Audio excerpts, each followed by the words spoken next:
Want to hit a date right now? A what? February 18th, 1952. It's the date you won your very first Emmy. That's the date of my son's birth. My son, Richard, was born on February 18th, 1952. So on that date, you were doubly blessed. I got the news from the hospital, and I was in New York, and they called me from California. Oh, gosh. And I said, what? I never heard of it. I never heard of the Emmys. Really? No. What did the award mean to you at that time? I would say, it was great to have an award, but I didn't know what it was. I knew it was a statue of some kind, but I really didn't know, I had no idea. I know there was awards for radio and stuff like that, but I never saw I remember the ones for the Oscars, for the movies. But this was, it was a marvelous feeling, a doubleheader. But it was still, I guess, a very new award. So. Oh, my God, it was a tremendous thrill, I wanted to ask you, as Mel Tolkien has put it, you were a virtuoso when it came to creating characters in sketches. But very rarely did you appear on the show as yourself, as Sid Caesar, as so many other comedians would do of the day. Right, but I couldn't, it was hard for me to say good evening, ladies and gentlemen. That was, I could be myself. I could hide behind a character, I could do all that. But if I had to be myself in front of everybody, naked, that to me was like so scary that when I had to introduce them, I was very stilted. I would say, good evening, ladies and gentlemen. Welcome to your show of shows. Tonight we have so-and-so and so-and-so and so-and-so, your host, or hostess, and here he is, or here she is. And that was all I'd say. Because I couldn't talk about myself. I couldn't talk to the audience. Why was that? I had no idea. I mean, now I can, but before I couldn't. For me to be myself in front of an audience, I couldn't. If I had a character, that's easy. But to talk to the people, I had no self-confidence. What the demands of mounting this very ambitious show every week? I know the demands that the toll that this took on you. I mean, the pressures must have been tremendous. Can you talk a little bit about that? Well, just the toll it took on you personally. The whole thing about when you're writing and you're doing a show every week for 39 weeks, and that's is to sleep. How do you get to sleep? You come home from the first day's writing on Monday. Monday night you come home and go, oh, yeah, well, maybe in a week do it. No, I'll do it this way. Do it that. I couldn't get to sleep. So I would get drunk. It would take some, and I would get drunk and I would pass out and go to sleep. Now, well, I never had a hangover. That was the terrible part. The terrible part, if I had a hangover, I wouldn't drink. But I got into the habit of drinking, and that was a very big dependent on me. And it also started to tell. And I started to take sleeping pills with the booze. Because they said, well, let's cut down on the whiskey if you can give him some pills, the sleeping pills. And I tried the sleeping pills. It was great, I went to sleep. But after a while, it didn't work. So I used to take the pills with the booze, and that worked. And that's very dangerous, my God. I mean, I was a very, very lucky man. But that was the real, because you were so tied up in it. You were so involved in it. It was 28 hours, 29 hours a day. Because while I was driving there, or when I was being driven there, or when I was going in, I was always thinking about it. Well, we got this show. Now what are we going to do next week? How are we going to do next week? And we didn't have time to work on next week because we were all so busy fixing this week. We only had 3 days to write it.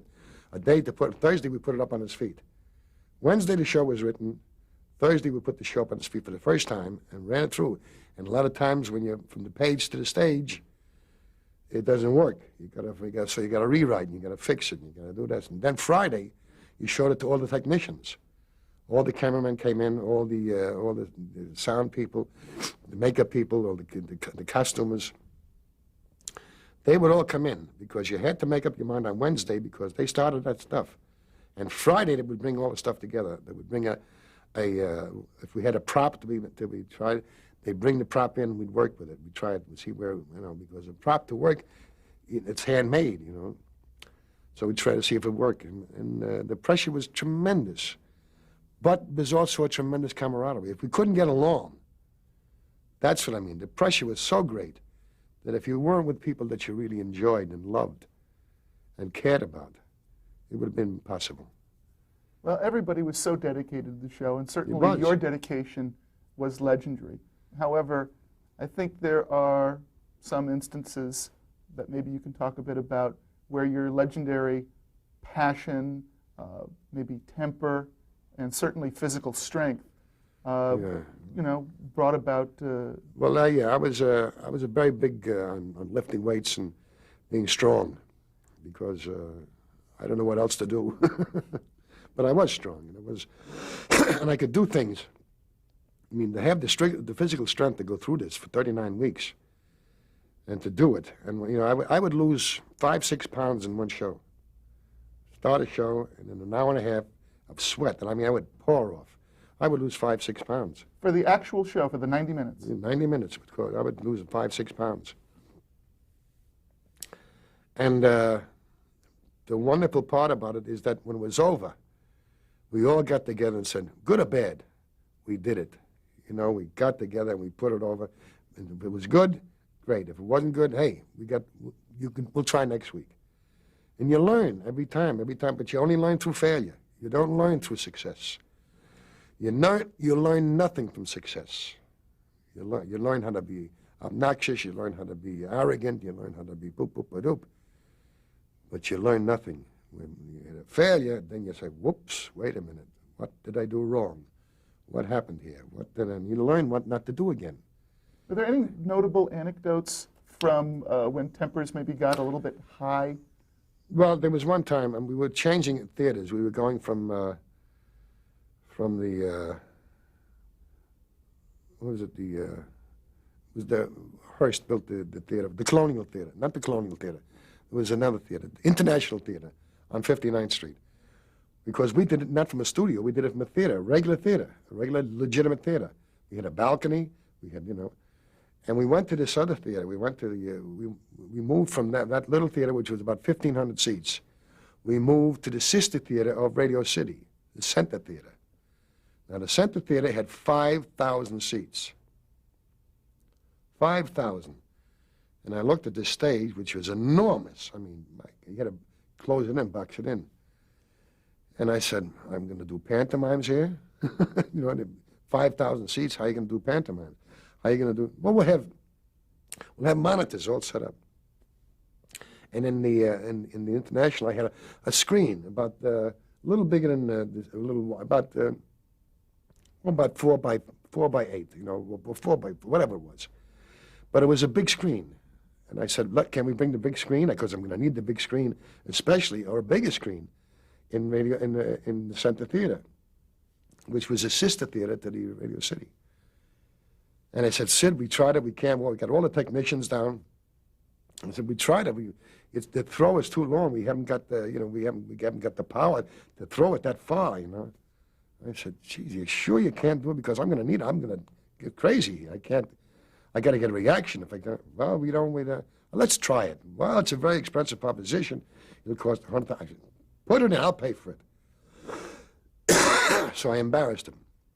So they put it in. They put all the equipment in. They put it up, and they put it out. And they showed the picture, and it was very fuzzy. And I said, "See, we can't get it." I said, "Yeah, okay." I yelled up. I said, "Focus!" And the guy went like this, and it got clear. They didn't take in focus of the lens. They took all the other computations in. And they had everything to tell me that, no, you can't do this, you can't do that. No, it can't be done. Oh, don't tell us you can't. You can't. Focus. Boom. They looked at him, and they looked at me, and they go, well. And this was a long, big argument. But that was, you know, I lost my temper there, and there was a couple other times I lost my temper. There was one, I think, pretty legendary incident with involving you and Mel Brooks. Oh,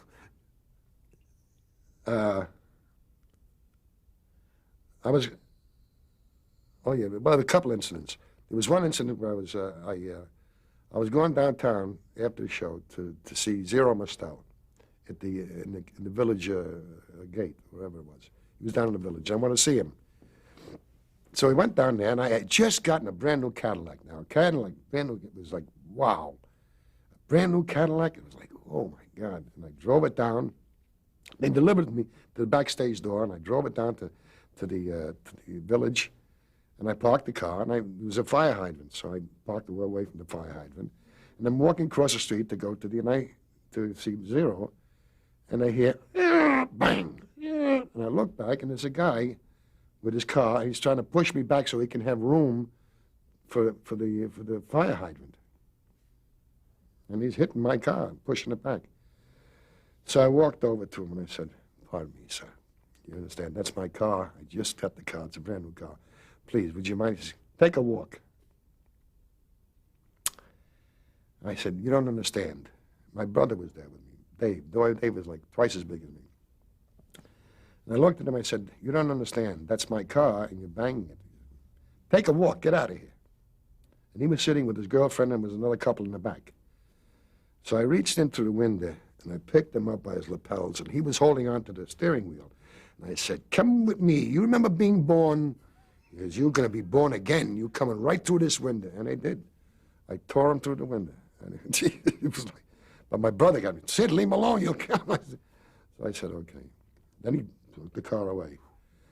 And that was one thing. There was another thing where I was in Chicago at the Palmer House with Mel Brooks. He came with me I was doing the Chicago Theater. We were doing 8, 9 shows a day, which is wow. And I can't eat in between performances because I can't work on a full stomach.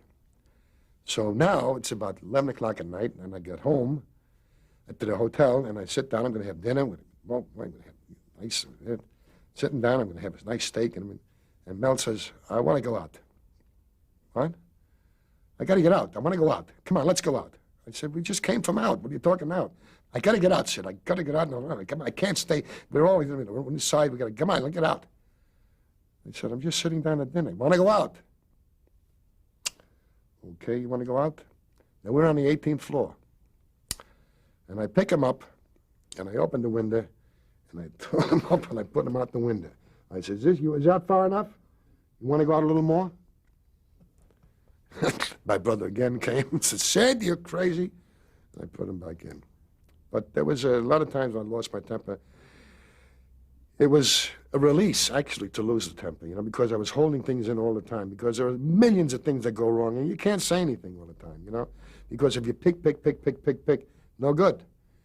You got guys working for you, you don't pick on them. You say, you wait for a time, you say, "Okay, I think now this is what we're going to do." You don't pick at little things.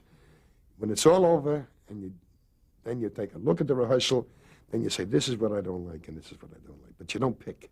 While they were when somebody's creating something, you don't pick at it. You let it develop first. Any way it goes. As we were writing, I said, "We'll write more. We'll cut later. Come on, let's keep it," because you keep the flow going. When you keep the flow going, you keep the creative juices going. Because when you're on a roll, it's very hard to get on a roll. And when you do get on a roll, it's very, you've got to keep it going. Don't pick. No. That's when you learn that, Well, after 4 very successful years on your show of shows, the show is riding high in, I believe, 1954. Yeah, 1954. NBC decided, oh, go ahead and tell. NBC said, "Sid, I tell you what, we're going to break this show up." I said, "Why?" Because what they had Max Liebman, who was a great producer. They had Imogene Coca, who was a big star now. And they had me. Excuse me. And they said, "We got 3 shows here. What are we putting it all together? We're wasting all this talent on one show?" That's the way they thought. We got 3 shows. I said, "What are you talking about? You break this up? Hey, that's enough. The ratings are not that great anymore." And it was a great rating. We were still in the top 10, and they took it off because they wanted 3 shows. Max would do specials, what would they call them, spectaculars. That was the first time they called spectaculars. Max would do spectaculars, Imogene would have her own show, and I would have my own show.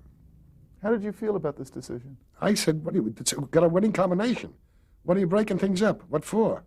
4 years, that's it? That was the decision that came down. And that's what it played. That was the beginning of me when I did Caesar's Hour. I did another show, and I took the writers with me. Mel Brooks went with Imogene, and unfortunately, she only lasted half a season. And I went on to do Caesar's Hour for 3 more seasons. But after that, I was a wreck. I was too much. 10 years of being on television every week, 39 weeks a year, live, takes a toll. So I went to about 1962, 63, and then I said, it's enough. Now, you may have felt that at the time you were a wreck, but Carl Reiner has said that he feels that the material on Caesar's Hour was even better than the work that you were doing on Show of Shows. Oh, yes, because it was another graduation. It's another gradation from Show of Shows. Then we started to do the sketches 10, 15, 20 minutes long, and then the whole show, as I said. We did one show where I was Maurice Hart. I was the great Broadway producer, and I did everything. I painted the scenery. I wrote the sketch. I wrote the show. I wrote the music. I wrote the lyrics. I wrote the sketch. I wrote the sky. I did the costumes. I painted the scenery. I was everything, you know. And Nanette was a girl in the chorus, and she used to call me Morris. I said, not Morris, it's Maurice. This is Nanette Fabre. Nanette Fabre, yeah. She became the new Imogen Coca. And she was great. She really was. She was sensational. Now, initially, when you undertook doing Caesar's Hour, was there any kind of separation anxiety to be away from Imogene or away from Max Liebman? Oh, sure, because now you're on your own, you know. You're flying by yourself. You don't have anybody to consult with, you know, but I had the writers. You know, that was my base. I had the writers. Now, the writing staff on Caesar's Hour is really that legendary room. Who were the writers in that room, and talk a little bit about that writer's room?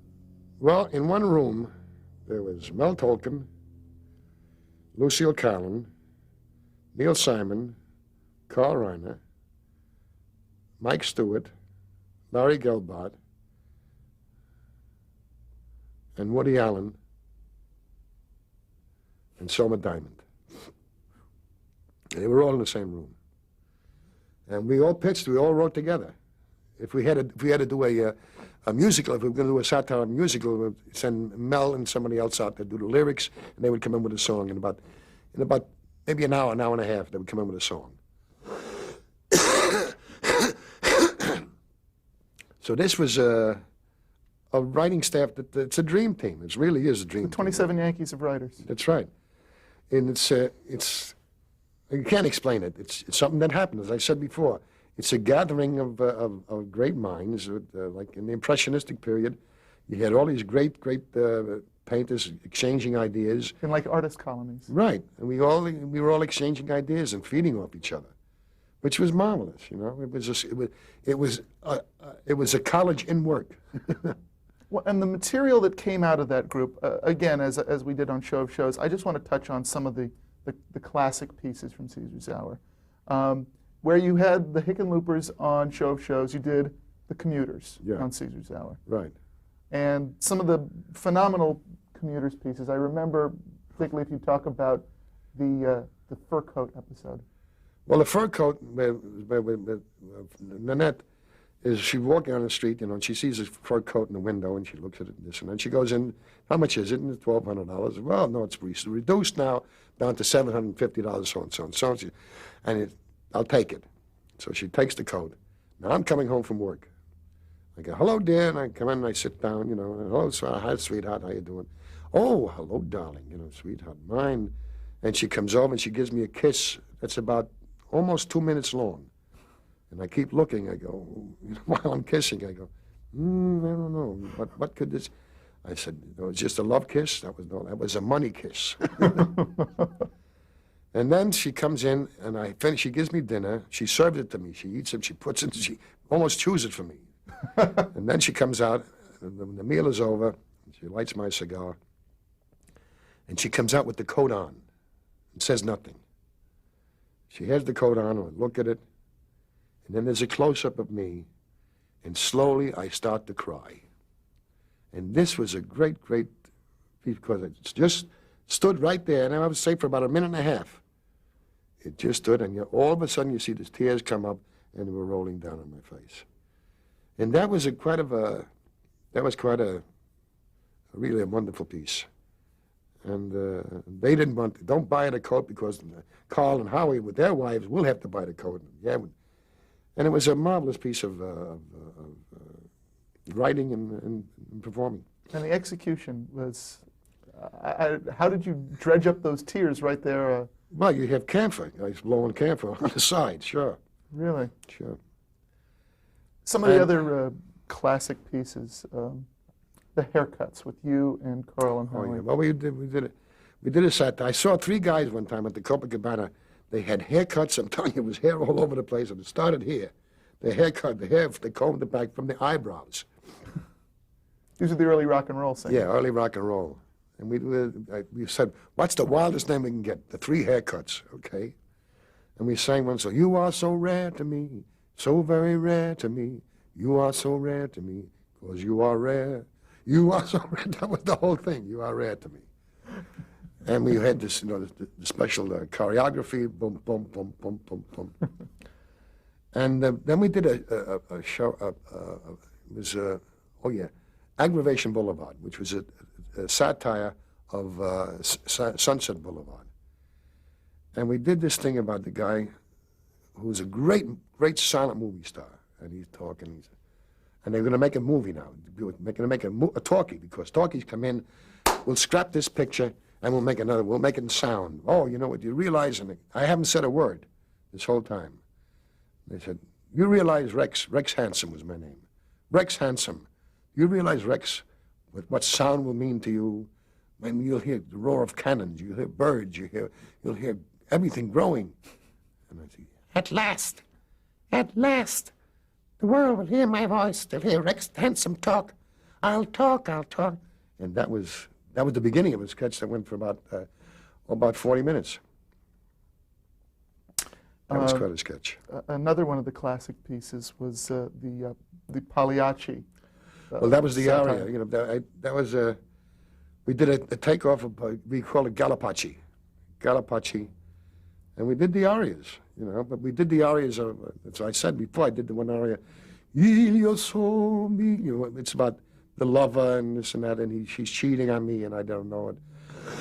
And then they tell me about it, and then I sit down and I start the arioso. Boom, boom, boom, boom, boom. Dee da da da da. Dee da da da da. Dee da da. Oh, io di da da. Con Tullio lo faccio così, un po' io ci vai, voglio che vai. Just one of those things. Now, what I was doing, I was at the makeup table, and this actually happened. I'm at the makeup table, I got the pencil, and I'm going to draw a tear, and the pencil breaks, but I made a line.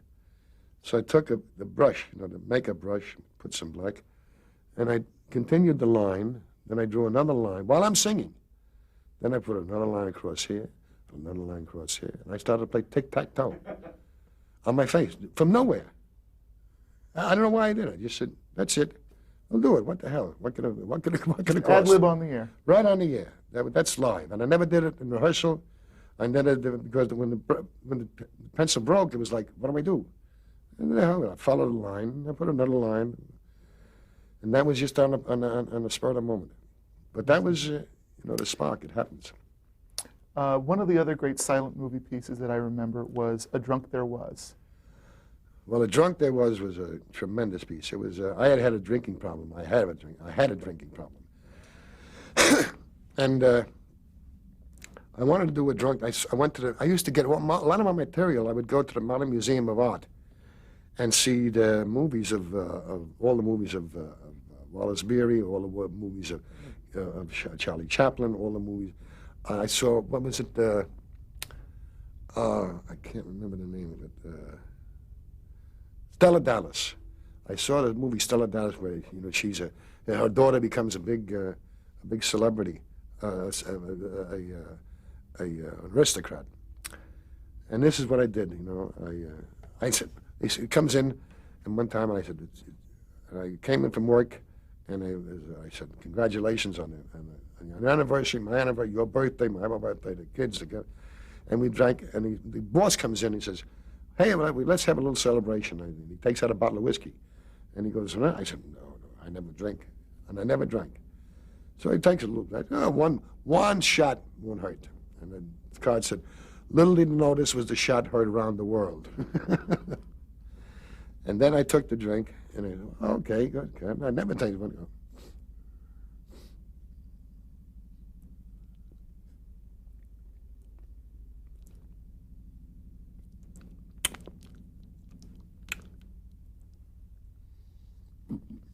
and the glass and everything. And that was the beginning of the drink. Sat down, drank the whole bottle right away. And it was about the drunk there was, and it was a marvelous, marvelous piece. At the time, did you realize that this was sort of art imitating life for you? Oh, sure. I knew it. But I thought maybe I could, look what you're doing. Because in the play, I stopped drinking. And she, turns out well. She becomes a great lady. And it was a marvelous piece. You have to see him. You can't tell the whole thing. You want to switch tape? Okay, we're going to switch tape one more time.